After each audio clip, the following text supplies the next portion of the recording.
Pero once na okay naman yun.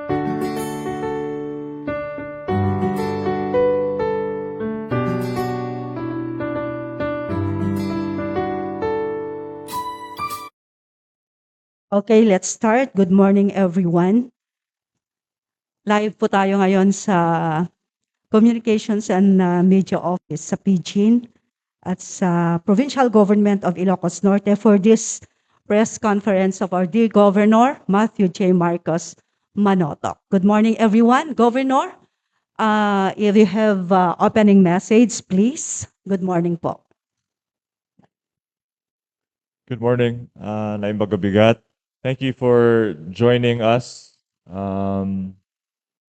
Nag-decide po ako na dito na lang sa office ko para mas personal. So welcome to my office. And of course, a couple of updates, no? Um, well, very sadly, no, our former provincial budget officer, Ma'am Vange, has passed on.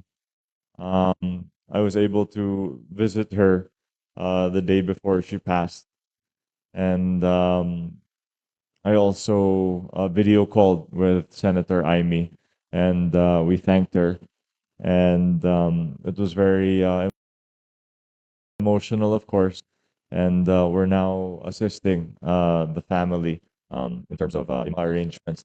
Uh, But um, our whole PGIN family, of course, is in mourning kasi um, it was very, in a way, biglaan din, no? Kasi last year lang she was still working with us. Um, and now she's moved on. So we wish our best to the family. We reassure them na nandito lang po kami para sa kanila. And we're all with her, and we know she's in a better and more painless place now. No, now that she's moved on. Also, well, alam natin na rainy season, no? So last week we reminded the mayors and the CNMDRMOs na i-clear po natin and to be ready for the onslaught of rains and typhoons and LPs. And ano pa ba? Well, siguro I'll let you guys ask na lang. Of course, we have Dr. Loida here for some ASF updates. I think we'll be discussing later. So thank you all very much. Magandang umaga po. Naimbaga bigat. Thank you, Gov. Thank you. Dito rin, gagaya ng sinabi ni Gov, si Dr. Aloyda Valenzuela of the PBET. Okay, Ronald, your first question.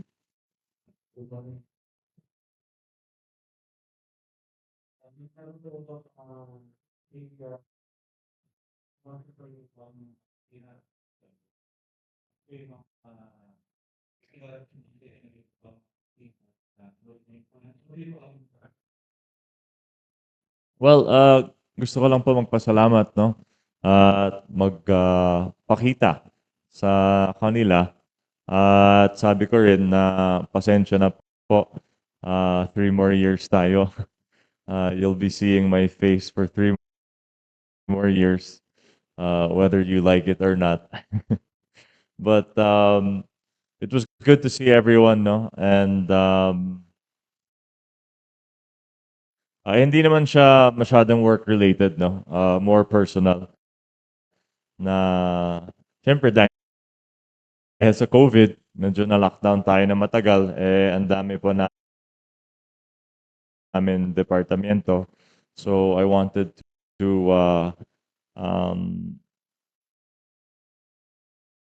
appear, see them, and thank them personally, no? And ensure na, magkasama pa rin tayo. and we still have much more to do. Um, siguro I should also announce yung sa Grassman natin, no? If I'm not mistaken, we inaugurated 9 buildings. Um, last Friday yata. Last Friday yan. So, um, finally, may mga buildings. But kagaya ng mga iba't ibang departamento, mostly tao ang kailangan. So we're really looking to hire more people dito po sa PGIN. So baka makakatulong din po kayo sa disseminate ng mga openings dito po sa PGIN. Kasi yan po ang request ng mga kasama po natin dito sa Capitol. Pati si Dr. Loida, may mga request na additional manpower. So we will work towards that now.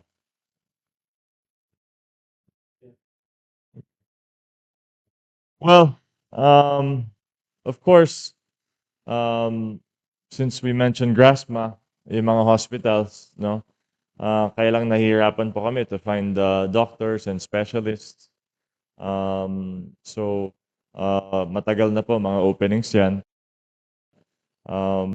PVET, as mentioned, Provincial Veterinary Office, Agriculture, Invest, um, most of the departments talaga hire po. And then if not hiring, may mga promotions within capital. PEO, another one, engineering, mag-hire din po kami.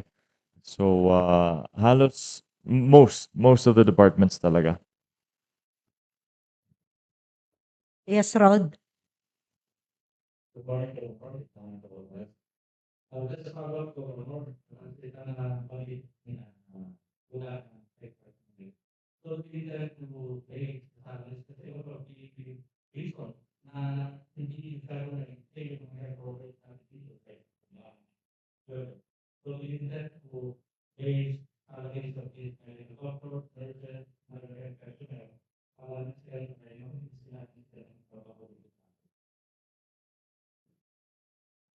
Yeah, I'm open to it. Our most of our salaries naman are competitive. Um, maybe sa nurses lang ang problema, but they've already been they've already been upgraded if I remember correctly. Um, I think yung issue talaga is yung mga specialists, especially yung mga doctors, have already migrated, no, or moved to Manila or other places. Many of our doctors' positions, yung mga trained talaga, ah, maganda naman ang sweldo eh.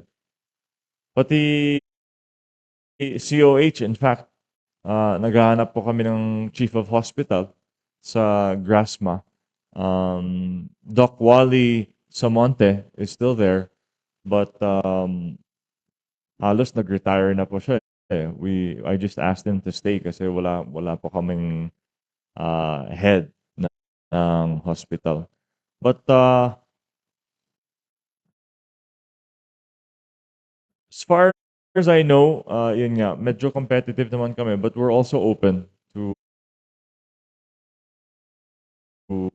further um, raising yung mga sweldo po sa hospital.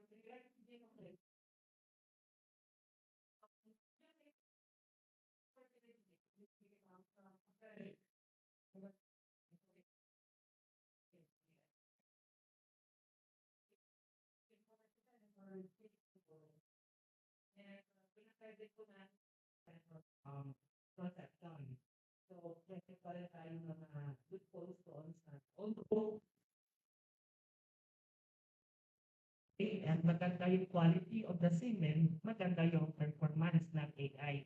And at the same time, palalakihin pa yung kuya, yung batang maliit, yung anak, to a certain age bago siya pwede gawin beef production. And if it is intended for breeder purposes, yung mga babae, siyempre i-relative nila po yung mga yon para future use. So medyo matagal lang yung rate ng turnover ng beef production per se. Would you recommend this to be adopted by the provincial government? Um, Or maybe ask the governor what he thinks about this project.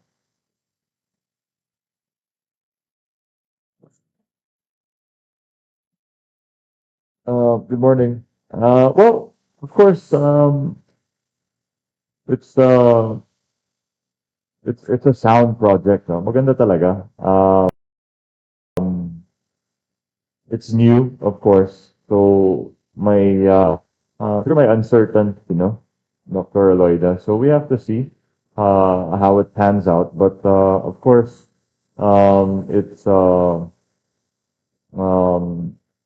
it will really benefit us, no? At na may bagong option. Of course, I think it's more of magiging parang high-end siya, no?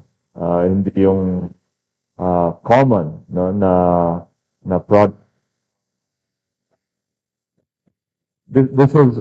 Uh, this is something that I've also been eyeing, no, for a while. This-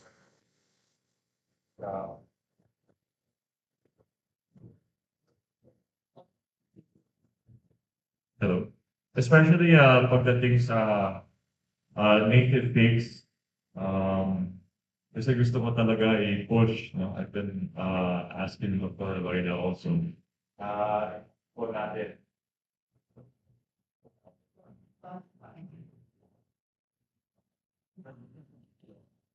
So, i-push native pigs kasi sa tingin ko po, Ilocanos will always eat pork. But baka naman, we can provide them with another option, no, healthier option. So, itong native pigs ay isang option, no, para sa atin. And we have some naman, kaya lang it's small scale. So, gusto po natin i-push to. Especially kasi, syempre, umiiba rin ang taste. Well, not just taste, but preference, no? At mga decisions ng mga consumers, no? Mas gusto po nila healthy, organic. So that's something that I've always wanted to push in terms of organic livestock, organic agriculture. So we're supportive. I know they received support also from the DA, of course, which, kumbaga, ano na yan? It's a sign of endorsement, of course, by the DA. So we're one with PIDDIG. We commend Mayor Gillian and we hope for its success. And they know naman na nandito po kami to support them. Speaking of healthier meat, Doctora, what do you think of rabbit meat when it's now being adopted by the government? Yes, actually, rabbitry is being introduced now by the national government, by the Bureau of Animal Industry, but we are still looking at, and there are also raisers of rabbits in Ilocos Norte, Lawag, Solsona, and maybe other areas. Yes, actually, rabbits produce as much as mas mabilis pa nga kesa sa baboy, no? So, yung rabbit, they say it's just like chicken meat daw po. And it's also organic, Governor, because they eat vegetables or scraps from the market. Um, and likewise, also for the also referring to the Wagyu a while ago, kailangan po talaga yung established forage area na pagkuhanan kasi intensive yung production nito. And if it is just being tied to the sarili nga sikap kumain, maghanap ng pagkain, it's useless yung ating genetic material no na Wagyu. So best to produce grasses din sa mga areas na barren o sa mga areas na hindi ginagamit for rice or for vegetable production para nang sa ganun merong ready na kukuhaning pakain sa mga baka and even the organic pigs and organic chickens and even the rabbit for that matter. Yes, Doktora.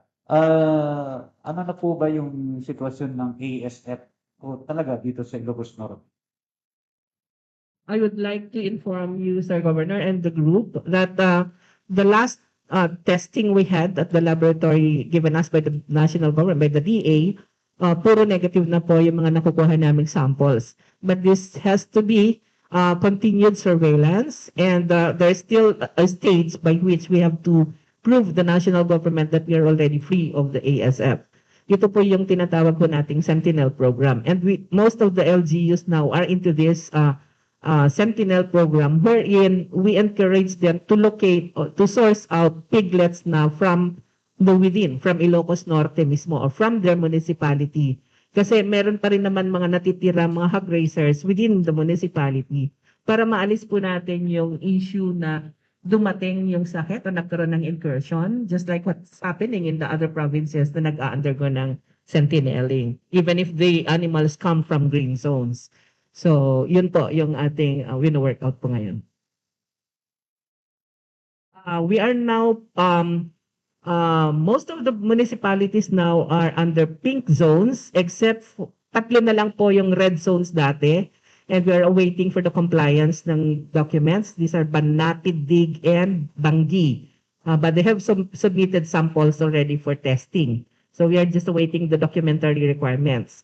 And ang yellow na pwede na silang mag-alaga is Adams and Pagudpod. We are awaiting also for the municipalities of Dumalneg and Pinili kasi hindi po sila, wala pong laboratory recorded na ASF positive sa mga municipios natin.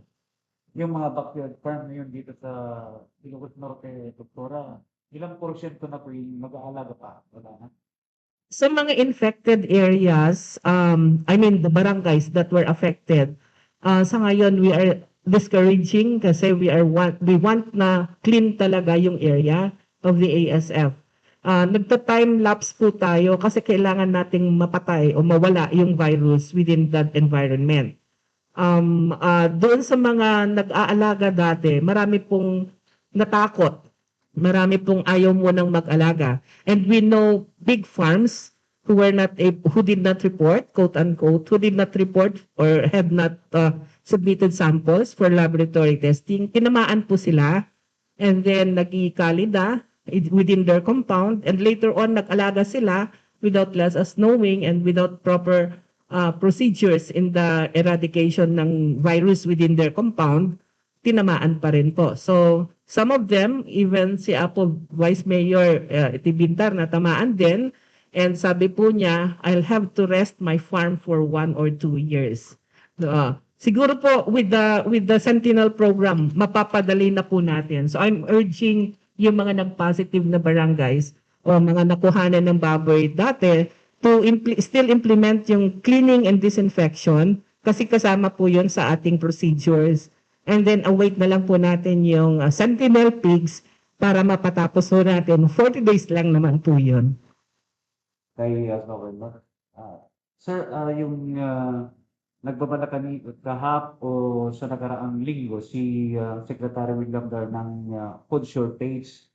Dito po sa Ilocos Norte, ano po yung ginagawa natin para hindi tayo maapektuhan o hindi mangyayari yung sinabi ni Secretary Gar ng DA?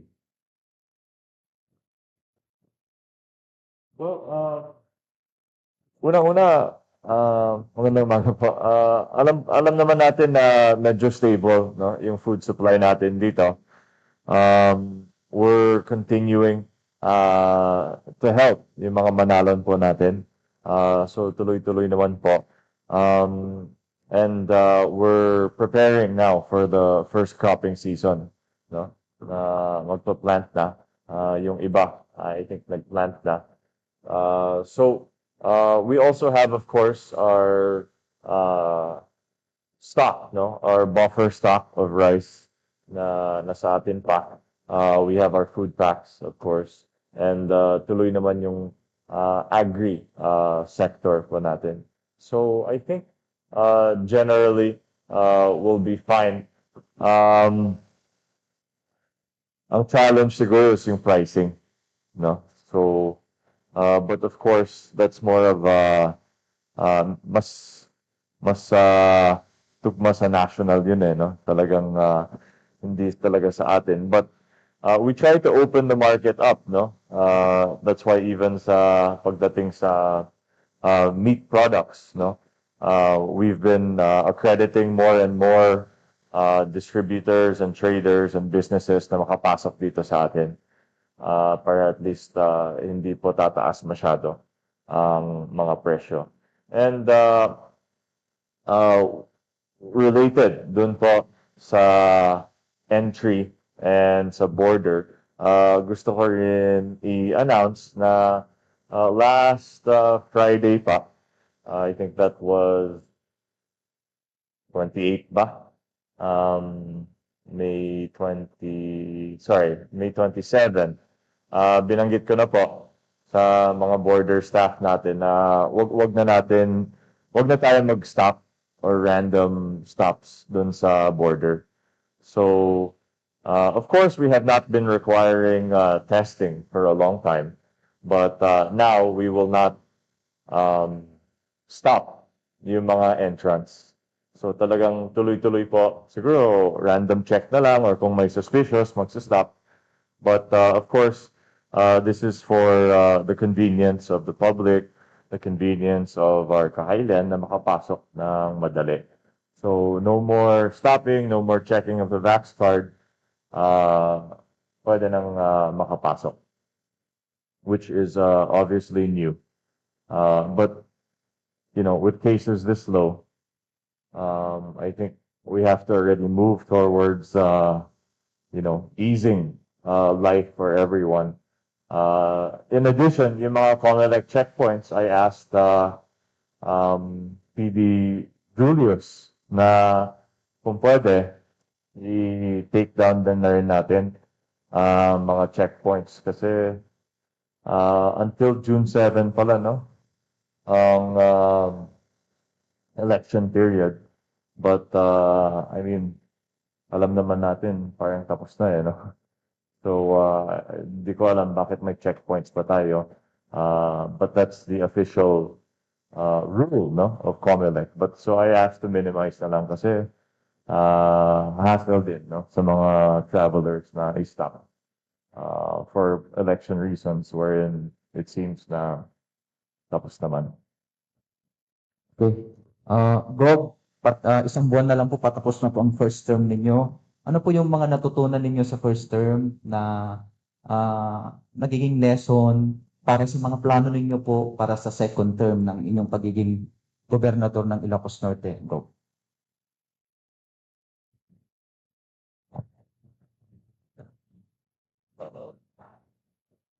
Morning. Salamat po. Medyo malaking tanong yun eh. Masyadong maaga yata. But siguro pinaka-importante is, you know, medyo alam ko na yung sistema, no? So before I kept telling myself, parang, you know, have to work hard, you know, stay in the office late. But now, syempre, parang, as they say, it's not necessarily working hard, but also you have to work smart, no? So at least na yun, medyo alam ko na kung anong kailangan gawin, anong diskarte. Syempre, hiring the right people, Yun yung mga keys. And of course, mas may knowledge na rin po ako sa mga areas na sa totoo lang, dati hindi ko naman talaga expertise, no? I mean, even until now, I'm not an expert, but I know enough na we can guide the projects and programs, no? Um, there's still, a lot of things, of course, na medyo hindi pa natapos, no? Dahil sa COVID. So, we're still looking at, of course, agriculture and tourism kasi bumabalik palagi doon. And then the basic services of health, education, utilities. No, I know ENEC has their election, I think next month, no, in the next few weeks. So we want to fix these things and make sure na itong mga basic services dito sa probinsya ay talagang quality. And of course, attracting investment. No, malaking bagay din yon. We have a few businesses who have already committed through our Invest office. And working with the national government, no? Malaking bagay din yan, especially for Curimal Port. We're hoping with PBBM na tuloy-tuloy po ang tulong dito po sa Ilocos Norte. So, we're excited. Ako medyo takot din because it's gonna be a lot of work, but more opportunity. So, kailangan i-seize lang. Tapos i-connectar ko na po, Bob, kasi si President-elect BBM, dyan po yung upuan niya dati. Tapos kayo rin po ngayon. Yung mga Ilocano po, expectations nila, mas magandang kinabukasan para sa Ilocos Norte. Marirealize po kaya ito, Bob, sa magandang relasyon ninyo ng Presidente at para sa probinsyang Ilocos Norte ko? Yeah, I think undoubtedly, no, na mag-iiba, no, mag-iiba. Dadami ang mga national programs dito at ang tulong dito po sa Ilocos Norte. And as my Uncle Bong has said, no, talagang we must put Ilocos first, no? And I think nakikita naman sa iba't ibang presidente na medyo yun na yung norm, no? Hindi naman hindi naman controversial ang pag-una ng sariling probinsya, no? It's been done by many presidents in the past, and we look forward to working with my Uncle Bong on many things, no? But pinaka-importante, of course, trabaho, hanap buhay at kita.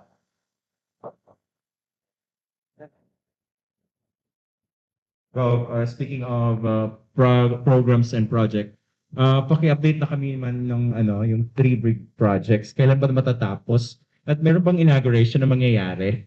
Kasi excited yung mga taga Ilocos Norte. Sa Marcos Stadium, isa doon. At mass outtaking ba yun? For the big three, I don't have the exact numbers. I can look for it, but I know the two were supposed to be finished by this year, diba? Capital lang ang next year, diba? Marcos Stadium looks close, no? Yung loob yata wala pa talaga, but the shell, right? I think is done na. So we're looking at doing a mass inauguration on July 7, hopefully with my Uncle Bong, PBVM, to be present, to swear in, hopefully, all of the Ilocano officials. It'll be late, obviously, kasi we want to wait for when the president is officially the president. So, kumbaga, hinanap po natin yung date soonest after June 30. Let's see. I don't know. We may need to do a local. I think the other towns are doing mga local inaugurations, of course. Makasama na rin ako kasi maybe I need to be sworn in legally before July 7. Okay, thank you for that additional knowledge for us. Yung iba pang project here in Ilocos Norte na i-launch last year, if I'm not mistaken, yung sa Lawag International Airport, pumunta dito si DOTR Secretary, and then Kapurimao Port. One of yung mga inaabangan namin na matapos within the year, parang ganun. Matutuloy po ba yun in this new administration, the Marcos administration? Yeah, I think so. In fact, isa sa mga highest priority naman yun yung dalawang ports. I just read a report from, I think it's the from CAP, no, from Ronald, na I think halos 50% na yung improvement ng runway. But that's just phase 1, and then phase 2 will be the extension of the runway. I think both the Lawag International Airport and the Corimao Seaport will be finished by this year, the improvements. So hopefully sooner, no? Maybe by the third quarter even. So tuloy-tuloy naman po. Siguro may transition. I don't know kung may magiging delay, no? Kasi iiba. Or baka iiba po ang mga heads of the agencies. But these projects have already been started. So I think tuloy-tuloy lang po. Last na taking Gov. Natanong ko ito because tourist influx yung makikita natin for the near future or the next month. Highlight ngayon ang Ilocos Norte kasi. No? So baka sea and air, marami na dito. And on air po, meron na bang update yung additional na request niyo for airlines, just like other companies? Except PAO. So with regard to PAL, they've now added a Friday flight. So we now have 8 flights a week. Now, 1 flight every day. Tapos Friday, may 2 flights on Friday. Two airlines have also expressed interest in flying to Lawag. So I won't mention them yet kasi siguro mas maganda sana i-finalize na, no? But 2 additional airlines have reached out. So hopefully we can consummate things with them and have another airline dito po sa Lawag City. Thanks, Bernard. Okay, Lina, from PIA. Good morning po, Gov and Doc Lyda. Doc, for the benefit of the viewers po natin at listeners, yung nabanggit po ninyo kanina na no more checking of vax cards sa border. Does that mean po na regardless of vaccination status, they can just enter the province po? No naman. So the caveat there is if unvaccinated, they need to provide a medical certificate or a valid reason, no? Kung hindi sila bakunado. Now, if not, if wala silang valid reason or medical certificate at hindi sila bata, no, na exempt, no, from the vaccination or very young at least, then they may need to undergo antigen testing, which is already which is still at the border. So magte-test lang sila pagpasok. For unvaccinated without a valid reason. Okay po, Gov. Gov, ano naman po ang preparation po ng province in relation naman po dito sa monkeypox threat ngayon? Yeah, so talagang endless, no? COVID, ASF, monkeypox. Um, dengue pa. Well, dengue naman, talagang ever since. No? Um, from the research that I've done regarding monkeypox, it shouldn't be a large concern for now. No, it seems quite localized.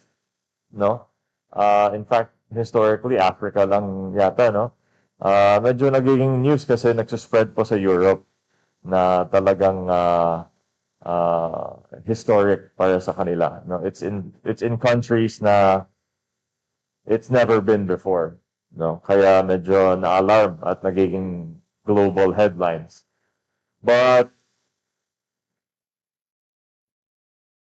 as far as we know, it's not very infectious, right? Very far from COVID-19. Um, and siguro it's still, Europe is very far from the Philippines. No?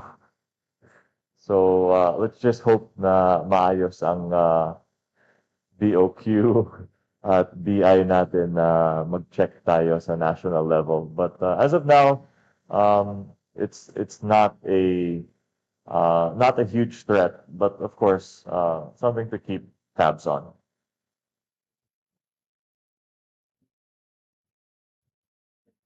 Good morning, Governor and Dr. Loida Valenzuela. Governor,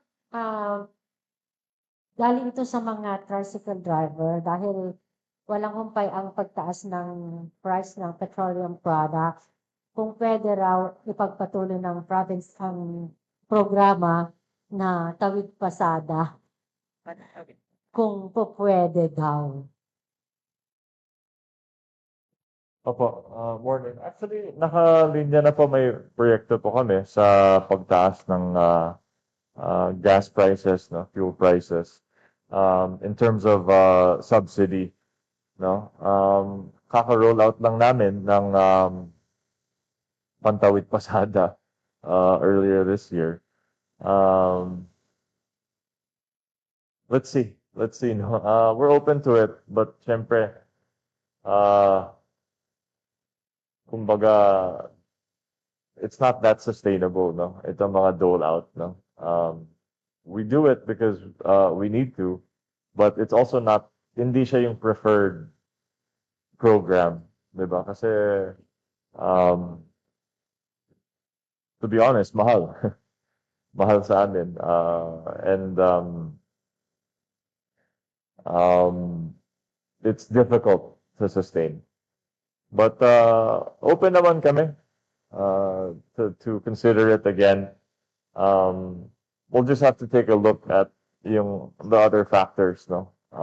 The fares, ilan sila, how dire it is, no?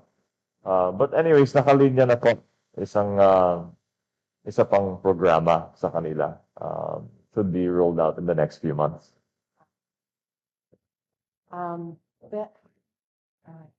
Another question, Governor. What transpired regarding your meeting sa grupo ni Apo Vice Mayor-elect Carlos Parinas? At yung grupo lang ba ni Sir Carlos Parinas ang nag-participate sa inyo? How about yung mga nanalong hindi ka line up ng Team Marcos, especially the mayor? Pumunta na po ba sila, sir? O nag-signify na po ba sila na mag-protocol din sa inyo? Yung kay Carlos po, actually, matagal na pong kaibigan namin si Carlos, no, to be honest. Very friendly and warm naman si Carlos. I think that was 2010 na friendly pa ang nanay ko with former majority floor leader, no, Rudy. So nagkakilala kami noon, and Carlos has always been you know, very friendly with us, and very straightforward. So, we welcome them here, along with, was it, I think yung iba hindi naka-attend no? So we had, I think, 4 counselors. Jeff, nandito po. Si Derek, nandito, along with the SK, and the LNB president, si Mikey, nandito rin. So, cordial naman, no? We talked about, how to move forward. We even talked about, I mentioned yung sa dredging ng Padsan, no? Na, I told them na, pasensya na po, hindi pa namin na-inform kayo, but we're just following the department administrative order, no? Na galing po sa DNR, and kami talaga ang proponent, ang provincial government. And wala po talagang city endorsement na kailangan. Kasi nga, medyo provincial level. At dumiretso po kami sa barangay level at sa communities. We conducted a very long and thorough community consultation, no, para makapag-usap sa mga affected individuals and families. But nonetheless, ang sabi ko po sa kanila, we will forward, all of the information para at least alam nila. Kasi I think medyo baka nagulat din sila, no, nung hindi nila alam na may ganun pala. But this will be for the benefit talaga of the province. Siyempre, may share din ang barangay doon, 40%. In fact, yung barangay ang pinakamalaki. So, we'll make sure na talagang kikita ang barangay. Let's just make sure also that the barangay is responsible sa mga pundo nila at ibibigay din sa mga affected. At may CSR component pa para sa mga tao. With regard to your other question regarding Mayor Kion, wala pa, but nag-reach out na po siya. He wants to chat. Actually, I think nag-text siya the other week and then nag-text ulit kaninang umaga. So, to call. Sa akin naman, as they say, in the private sector, it's business, it's not personal. Siguro sa amin naman dito, it's public service, it's not personal. So, we move on and we work and we serve, and that's all we can do. Thank you, Governor. Okay, mag-round 2 na tayo. Ronald. Gov, well, ano po yung preparation natin para sa off-taking ni BBM? Magdadala ba kayo ng delegates from Ilocos Norte? At kumusta rin po yung preparation natin sa off-taking sa Ilocos Norte? Magkakaroon ba ng mass off-taking? Kasama ba yung mga hindi natin nakasama sa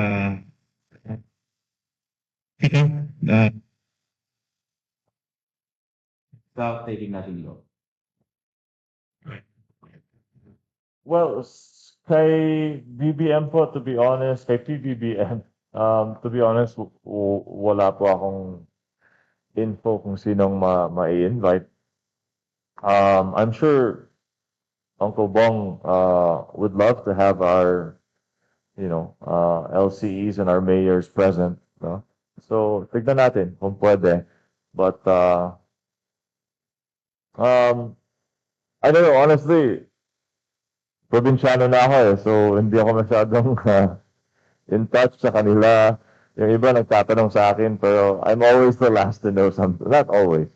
I'm sometimes the last to know. So, let's see. I'll ask, I think sila Jervy and Ayan mas may alam. Ready na rin po kami na mag-cover. Doon. Go. Sige, try natin.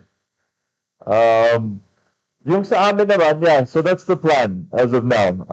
July 7, hopefully, Marcos Stadium, and yeah, para sa akin, any elected official is welcome to join us. So ready na po ready na po sa araw na yun yung Marcos Stadium ba? Not totally, apo. But I think basically aayusin um, hangga't kaya para sa event na yan. So it will be siguro with Ian's magic, it will be presentable. Gagawa tayo ng paraan para at least we can use it for the first time. That's what they're saying. But let's see. Let's see. They're saying na kakayanin naman. But you know how these things go. Paminsan umiiba.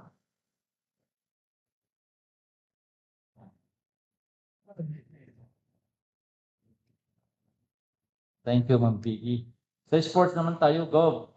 May mga bagong superstars ba under your fold, under your stewardship na mga rookies at yung mga current players ninyo, may mga nalipat ba sa mga ibang teams? Yeah. To be honest, pati yan, medyo hindi na ako masyadong aktibo. But I was able to attend the PBA draft. What was that? This month lang, a few weeks ago. We had Javi Gomez de Liano was drafted by Ginebra, but then later on traded, no? So, tuloy-tuloy naman ang agency namin, but of course, I'm not as active as before, no? Hindi talaga kaya. So my partner, my business partner, Marvin Espiritu, is the one handling it mostly.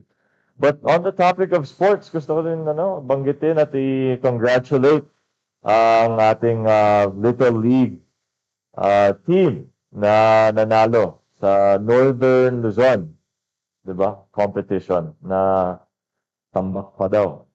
Talagang dominant ang team natin and we'll leave I think this week, right? To saan ba yung competition nila? National na yan, 'di ba? Yeah. So we wish them luck and we congratulate, of course, the team, the coaches, the management, lahat ng kasama nila, trainers, utility, and to Ma'am Helen and Sir Fivo, for being very hands-on and organizing the team. And I'd also like to thank the PSC, yung mga kaibigan po natin, si Chairman Butch and Mark Velasco, na tumutulong at nagbibigay ng mga supplies. And I think I'll be meeting them in the next few days to congratulate them also, our little superstars. Tungkol naman po ito sa waste management program po natin, Bro. Kumustahin po natin yung sa waste recycling facility natin sa Manotoc. Is this operational now? To be honest, I have to look into it. May mga inaayos pa, no? The last I heard, especially in terms of the deliverables, no, sa mga suppliers. So I'll check. But as far as I know, more or less, maayos naman ang gawa. It's just a matter of operationalizing, completing yung mga na supply, no, making sure na all of the obligations dun sa mga kontrata ay na-fulfill, and then finding a way to fully operationalize the facility. Regarding naman po sa narimat nga Glowlaw program natin, Gov, at yung mga tree planting programs po natin, tuloy-tuloy pa rin po ba? Since we are now on the rainy season, pwede na pong magtanim. Opo, in fact, I just approved some more our green and blue wall projects for this year. So, of course, for the green wall, karamihan doon ay mga trees, no? Including yung mga buko. So, to be planted along the coastal areas. So, tuloy-tuloy naman po ang pagplant ng mga trees and needed plants. Yeah. So we hope to sustain this, no? Also, one key is maintaining yung mga na-plant na, no? Which we've seen in some cases medyo to be honest kulang, no? Yung maintenance ng dati.